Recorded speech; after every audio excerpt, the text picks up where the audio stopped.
Okay guys, so we're at the final session at MDCC, and I'm here with James from Verdant, making some of the best hobby beer at the moment. Wow, that's very kind of you. I think you guys are just hitting it out of the ballpark. Wow. So can you tell us a little bit about Verdant? Am I saying it right? Yeah, no, you're saying it 100% right. You know, lots of people say Verdant. Yeah, and you know, I would say that's probably the incorrect way of saying it, but in all honesty, we don't really care. Okay. You know, however, I think it's the same with Mikkeller. People say Mikkeller, Mikkeller. Yeah. He doesn't care. And it, like, how did Verdant happen? It was like 2014, I think, and we were just getting blown away by these new flavors in beers. And we were watching what was happening in the States, seeing breweries like Treehouse on the Instagram and looking at these beers and seeing what's around in the UK, and something wasn't adding up.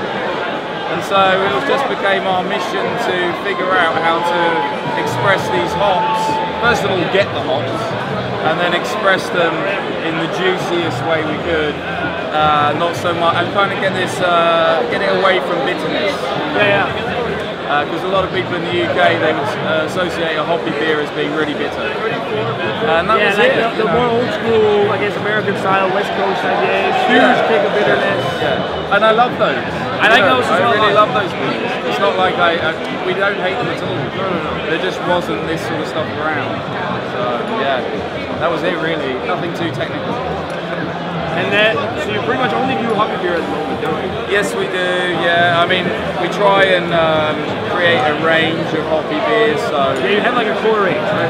Yeah, I guess in inverted commas. Like Pulp and some of these. Yeah, like old Headband Bloom and Pulp. They started out. They're kind of somewhere between East and West Coast. You know, they kind of got East Coast techniques, but West Coast yeast. So they're not quite one or the other. Because we were holding down regular jobs, you know, so we had to use like a dry yeast. We couldn't manage the wet yeast. And then when it became full time, we were like, okay, we can now finally use the yeast we really want to use. And then the beers slowly evolved into this kind of thing. Yeah, and we can't really stop. I mean, when I go to the fridge, I want a range of hoppy beers, right? Today I want a juicy one, or now I want a dry bitter one, or whatever. Or dank one. Yeah, exactly. Because you can get a lot of variety with playing with both the hops and the yeast. Yes. Yeah. And like fermentation temperatures and the amounts of dry hopping and whirlpool hops. Yeah, exactly. We're constantly, like, I'm the guy that writes the recipes, so I'm always fiddling with them. Yeah. And the other guys, you know, are like, stop fucking fiddling with them. So, you know, I'm always tweaking them a bit. But yeah, temperatures of whirlpool, or if you're adding anything to the kettle, or pellets or cryo-hops maybe. Yeah, I mean, we used to do whole leaf and pellets, and then we switched to pellets completely. And it's easier to work with. Easier to work with, easier to contract, and just a better result as well. And wow, and we tried. Nice. And we tried, what have we done recently? We've done a beer called Track and Field, where we actually dry hop at 0 degrees. Oh wow. And recirculate it for 12 hours. And yeah, we kind of got that idea from drinking Focal Banger. Ah, right. And trying to get a slightly more resonant expression of the hops. And it really comes through. It's a different take on the hoppy beer. Yeah. So try and get your hands on a can of that. It's more bitter. I think it makes it because your beers are starting to pop up over here. Through Buck's beer. Yeah. We send when we can. We try and send a pallet out over here. But I mean, we're tiny. I know. I've seen your location online. Yeah. And it's quite small. Yeah. We're only now we package 6,000 litres a week. So and about 75% of it goes into cans. Do you can on location, or do you have one of these canning trucks?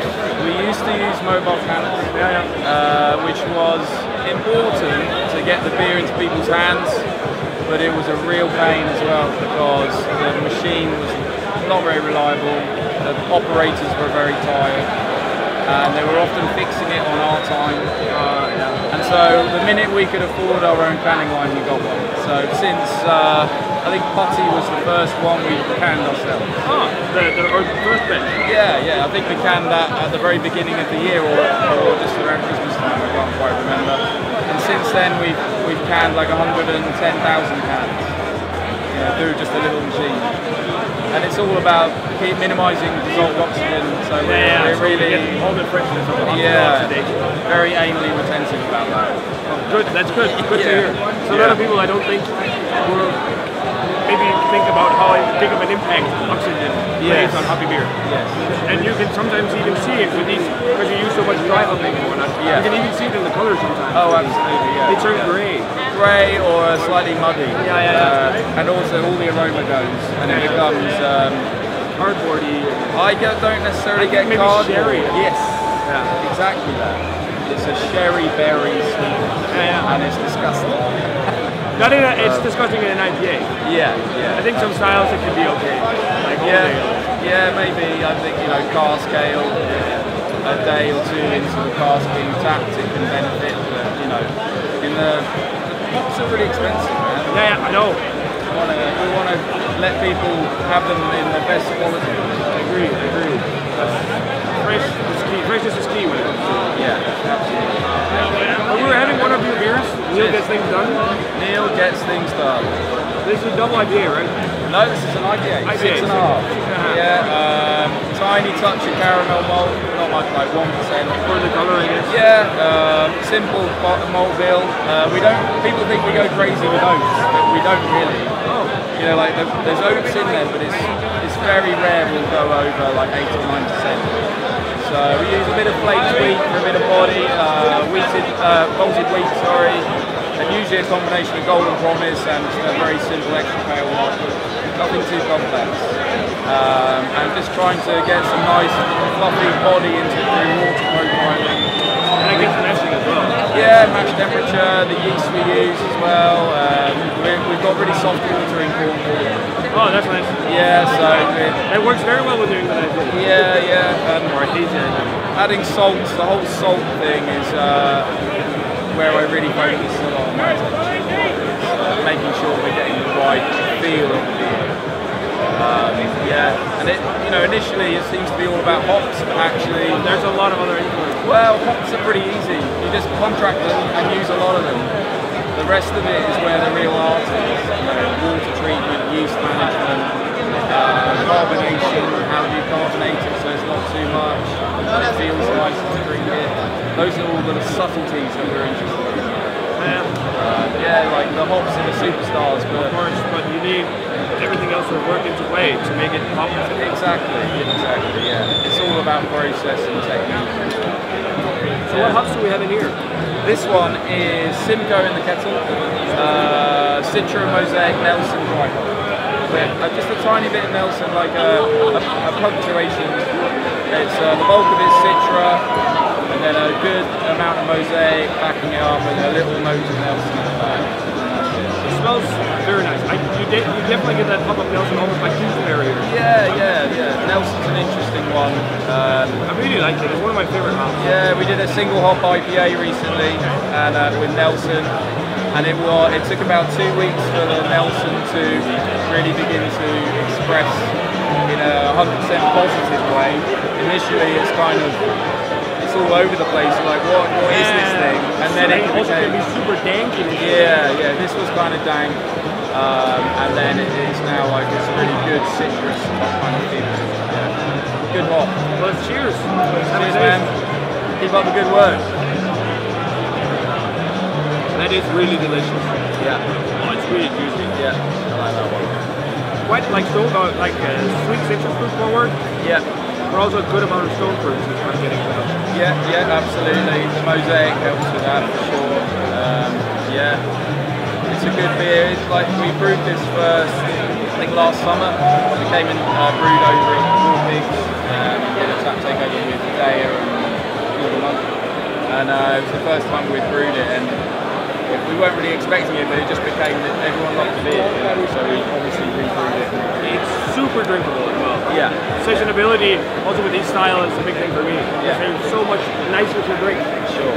And consequently dangerous. Yeah. Honey can get you in trouble. When I had that beer last year, or this year as well, it just goes down too fast. Yeah. But it's so good. But this is also really, really awesome. Guys, Verdant is a must check out. I think most of you guys watching know these guys by now. If you don't, you're sleeping on something you shouldn't be sleeping on, because you make, in my mind, some of the best IPAs coming out of Europe. Wow, well, that's very nice of you. I love your guys' stuff. So thanks a ton for being on the video. No problem. Thank you. Cheers. Okay, guys. So we're back, but with a mead. This is from Copenhagen Mead Company. We have the owner right over here, so we're being watched. Interesting. No, but this will be good. I've heard about it. We had a chat yesterday, and he's kind enough to share some of his mead. This is cherry mead from 2016, and it's made with the famous Stevns cherries, which is the ones that they use for the Flagstad cherry wine. The honey is from clover and rapeseed fields, and from the island of Falster. So small batch, Danish honey and fruit mead. It will be fun to try. It is on, let's see here, 14%. Look, it looks like a glass of red wine. Nice. It's so so quite red. beautiful. Check it out. Yeah. Oh yeah. Oh, that smells really nice. Get the cherries The and the sourness and Stevns sweetness. cherry Yeah. intensity is just awesome. It's so good. Wow. Super sour cherry flavor. Oh yeah. You do it?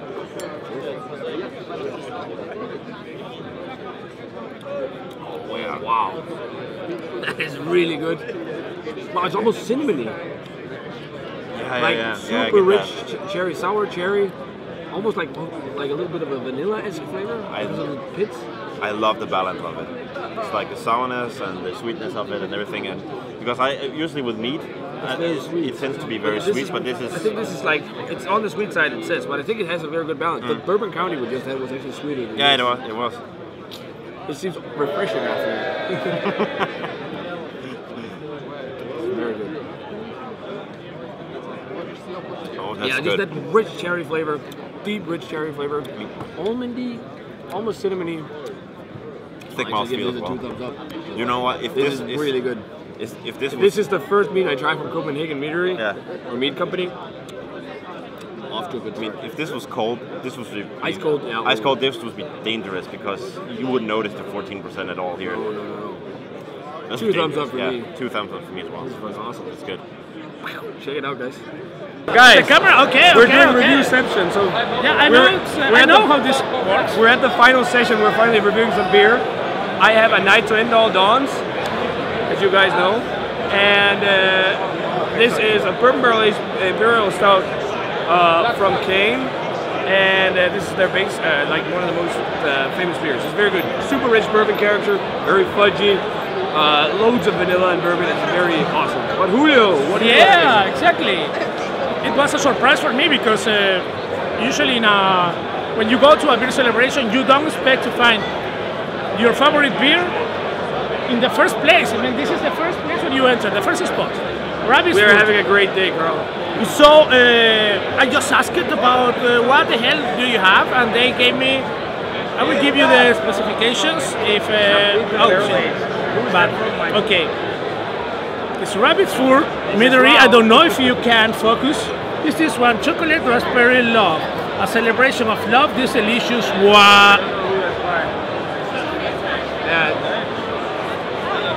Forget it. Just forget it. Just forget it. This was wine. This is not beer. It's mead. But I cannot call this wine and I cannot call this beer.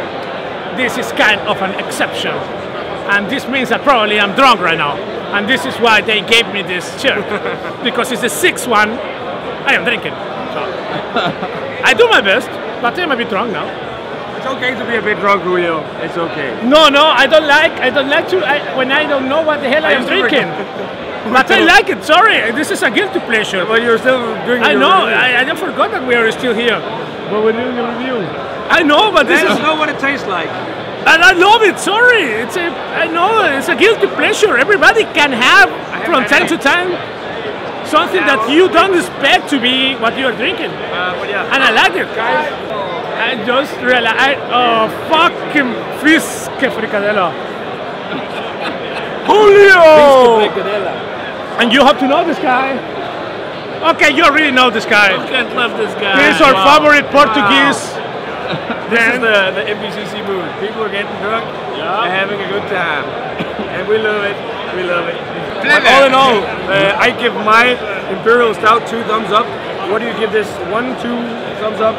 This is my third one, and I will drink another one. I know that this is not beer. It's mead. I cannot call it beer. This is the problem. Sorry. And actually, hey, Peter, what is Peter here? Dennis! Julio, give it a rating, and then we wrap it up to go to the next booth. I know, but are we live now? Yeah, no, but we're recording for YouTube. Okay. So basically, what I want to tell you is that if you have not been here yet in Michele's Beer Celebration, you have to do it, because this experience of discovering things that probably you don't know what the hell are you drinking, but you discover new flavors, new tastes, new scents, and the most important thing, you meet new friends. And beer is one of the best things to create new relationships and new experiences. So please, if it's on your hands, join this fucking celebration next year. Oh, skål! Salud, na zdravia. Cheers. Have a fucking nice time here. And he gave it a thumbs up. Okay guys, so we're still at MBCC, and I'm here with Ronnie from Beer News SE. Great online beer news site, mostly about Swedish stuff, right? Danish now and then. Danish, like now, because I guess you're also here for blog reasons, right? That's true. But a very good blog, definitely worth a shot to check out. But we're having some cycling. What are we having, man? We're having a surprisingly low alcohol dark beer from Cycle. Yes. Hazelnut beer, which I think was like 5.7%. Yeah, 5.7, 5.5% hazelnut stout. So very low alcohol. Cycle usually does 10 plus. Yeah, 10 plus is really that thing.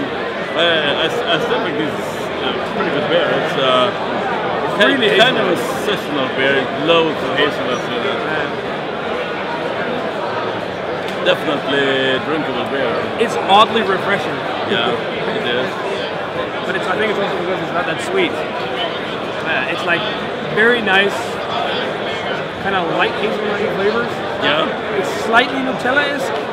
Maybe, yeah. But it's much lighter than their other beers. But it's quite nice. Yeah, if you should put some pretty good, this is maybe a bit one-dimensional on the hazelnut, but I mean. And it's also a little bit thin. Yeah, for being 5.7 or whatever it is, I think it's still a good beer. Yeah, it's got some good flavor. Yeah. So what are some of your highlights from the festival? I do have a big favorite so far. That was the Modern Times, the Monster Tones. I didn't try that one. It was on the last session. I got like 11 glasses of it, so wow. Yeah, that was good. That was good. Yeah, and it's funny really, since both you and I have been drinking beers for some time, and you do kind of need some special to get really excited. But this was like an Imperial Stout on the next level, so that was really amazing. But I think it's kind of hard to get outside the festival, but really good. Nice. But it's so much stuff. So many good beers, and I kind of feel bad about some of the breweries are really good, but no one kind of gets to them. They don't have the hype. I agree, and it's a shame because you see that with a lot of the, especially European breweries. Yeah. Because the hype is not really there, so people don't light up, but their beers are fucking awesome. But to talk about a Danish brewery, I went to Ale Farm and have the Nordic Grape, which is... Nordic Grape is amazing. Should be a long line, but no one kind of cares. But that was an amazing beer. I really think that was one of the best sours on the festival. I mean, Nordic Grape is one of their best beers as well. Yeah. It's also a brewery that needs more hype in my mind. Yeah, I think so too. They need more. People should drink that beer. But I think we'll see some stuff changing with that as soon as they're rolling out their cans. Let's hope for that. I hope so. What I've had on keg of puppy beer for I really love Ale Farm. I think might be the best Danish brewery as time. I think they're really, really good. Well, nice to catch up with you, Ronnie. And I hope you've been having a great festival. Always. This is like the best festival in the world. It is. I agree, and I've been saying it for years. Yeah. I love it. And it's something you definitely should come and check out. Yeah. For sure. Not just a recommendation from Master of Puppets, but also from Beer News, I see. Cheers, guys. Cheers. Okay, guys, more beer at MBCC 2017, the final session. I'm here with Anton. Yes. And your last name is Norell. Norell. Yeah. But the more interesting part of that is that he runs a little homebrewing project called Norell. Sort of a wordplay on my last name. Of course. And Anton was kind enough to take us into his home when we were in Gothenburg for GBG Beer Week. And he really surprised us with his beers. Yeah. I must say, you make some very fantastic homebrewing. Thank you. IPAs we had, some Imperial Stout, sour. Sour beers, yeah. What's your favorite to brew? I think it's, right now it's IPA, because finally, as a homebrewer in Gothenburg, we are able to buy really good hops from a little brewery store called Bryggeributik in Majorna. Because they've been starting to buy like really, really good WYCH hops. Really good from YCH. It's the same supplier as like Stigbergs or all having, so that makes it more fun to do IPA. Yeah. Because you can get the high quality. Exactly. And make it more punchy. Yeah.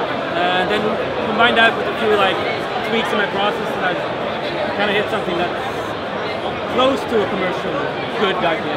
I will say it is not just close. It is commercial level, and it's very good. Very, very kind. And I will say that this guy should try and get some of it made commercial. We'll see. It's very good. Yeah. And it's honesty completely, because I think it was very nice. But we're going to try beer now. Yeah. And this is from Black Project. This is one of the breweries that's quite hyped here. Sours, it's what they make. They sell out quite fast, but we were lucky that they still had a little bit left of their super fruited sour wheat ale. It's called something with lantern. Let's see here. I forget the name, but I know what's in it. That was with mango and sea salt and. It's called Magic Lantern. It's a super fruited wheat ale with passion fruit peach, apricot, and mango, and it has some sea salt. Check it out. It smells like canned peaches. Yeah, I can actually feel the mango. Have you ever had mango like like when you peel the mango? Yeah. Like super fresh mango. Yeah. Oh yeah. But to me, it reminds me of a can of peaches. Yeah. Like canned, because it is syrup. It smells a bit sweeter. But lots of stone fruit. But definitely the mango. Isn't that like that overwhelming No. aroma? Like, but I didn't. Yeah, it's more subdued, but it's like really ripe fruit. Yeah, very, very ripe. Juicy fruit. Yeah. Let's try it? Yeah. Cheers.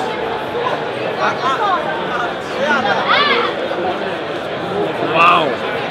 A really jam-packed fruit flavor. It's not like, but it's like, I guess you could say condensed intense. Like it's like condensed, like very condensed stone fruit flavor. But it's not like jumping out as much as some other sours maybe. But it's really nice. Really? I really like when the sourness is almost salty sourness. And I like Yeah. It gets the umami. Yeah, and it gets the gives the sourness like punch. I really like that. And you can taste like the salt on the tip of your lips. Yeah. Absolutely. The mango is also there, but for me it's really peach that dominates.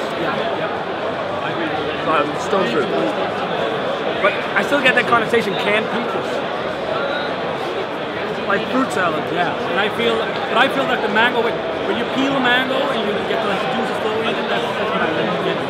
But it's really nice. Yeah, it is. It's only 5%. Quite simple. Yeah, very nice. I will say 2 thumbs up actually. I think it's very nice. For me as well. Very good stuff.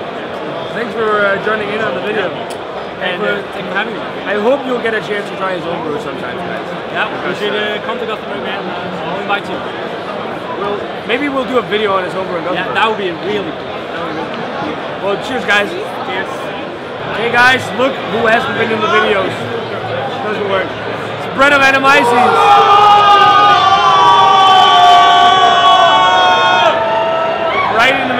Skål. Yeah. But Brett of Atomizes and the Master of Muppets here. We're almost ending Green Session. Yeah. We've been walking around separately, but we met up, but we didn't a few times, but we didn't shoot videos, which is stupid. But we're doing it now. Of some Casita Cerveceria. Yeah. Cerveceria, I think that's how you say it. Bourbon barrel is. Yes, it's a software with pecans. ABV is 11 something. Yeah. It's really nice. I cheated. Yeah, it's that one is really dense. And I got some spiciness to it almost. Yeah, it's like slightly herbal. Yeah, herbaceous, Like herbal spice and nuttiness. Yeah. Loads of bourbon. This is Asleep and Dreaming From St. Louis, right? This is by Foam. Oh yeah, I had the bourbon edition earlier today, and that was amazing. This one is a bit more traditional, but quite hazelnutty. It almost tastes like Nutella. Nice. I mean, the pecans are not that forward on the flavor. No, They're kind of there, but it's huge. so sludgy It's super bourbon forward. and sludgy. And sludgy and thick. Yeah, Lots of vanilla. I agree. It has that vanilla sweetness. It's very good. It's like But no one is relying on it. no, it's think like Marshall Sukov. Think of something like It's actually quite similar to Marshall Sukov, Yeah. but it's maybe a bit more spicy yeah. and a bit more sweet. I agree. But, you know, the mouthfeel and the body is quite like Marshall Sukov. Yeah, because it's very oily and very thick, Yeah. but it's very good. 2 thumbs up. Really nice. This is 1.5. Like, very nice. We're gonna crank some reviews in with this guy now.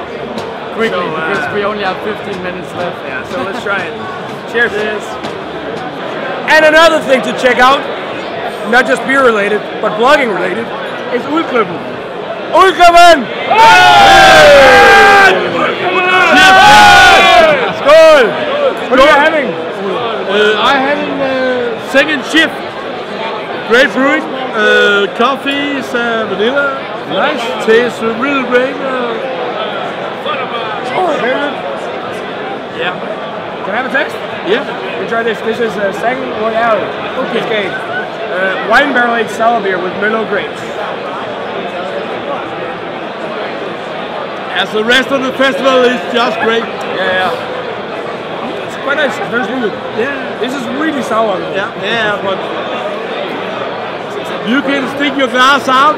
Every beer you get is really good. Agree. Really good. Yeah. But guys, check out Ulklubben, which is a wordplay on Ulklubben, Yeah. which is Danish for the beer club. Yeah.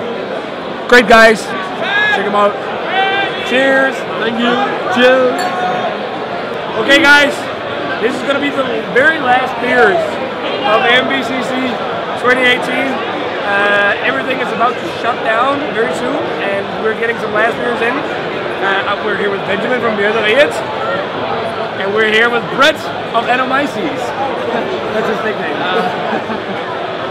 I'm drinking Sang Royale by Cascade. And I'm drinking jammiest bits of jam. And I'm drinking something from the god. Yeah. Cheers, guys. Let's have a taste of our beers.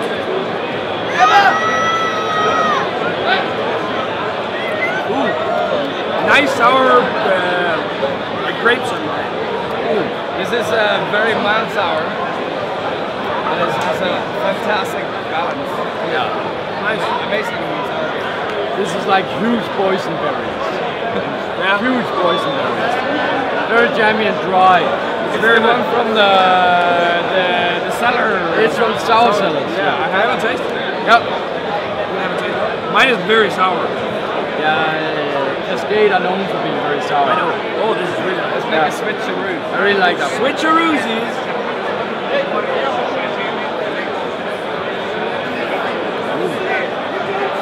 Oh, this is like stone fruit. It's like plum. Yeah, it's made with wine grapes. Oh yeah, okay. Switcheroo. This is Stone fruit. The garden. oh. It almost has a coriander. Is that oh okay? The guard. The God, which one? The only one they had left. I don't remember the name of the beer. The one with the stone fruit. It's like herbally stone fruit. It's almost like coriander. Yeah, coriander, like yeah, like.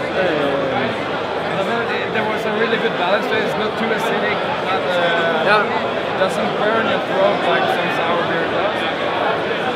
Very nice balance. Very nice. I think that's my favorite of all three. Yeah. Because of the balance.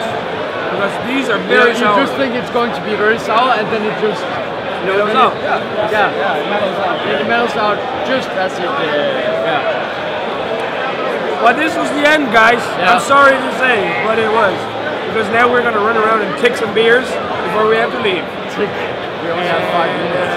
Yeah, we're not going to tick it. We'll do something fun after this session, and that will probably meet again here next year. Yes, of course. Maybe we will be touring here next year. If that happened, I would be very happy on your behalf. That would be amazing. Thanks, man. But I mean, Bier de Mead is something you should check out. If you like mead, mead is up and coming here. A lot of mead happening. It's amazing. But guys, thanks so much for tuning in this year. I know it's been long, but they always are, the MDCC videos. I hope you really enjoyed them. We're going to say cheers, and here's to one hell of an amazing festival. With amazing beer. Perfect beer festival. Yes. With amazing meats as well. Amazing meat, and most importantly, amazing people. Yeah. For sure. So cheers, everyone, and see you at MDCC 2018. Cheers.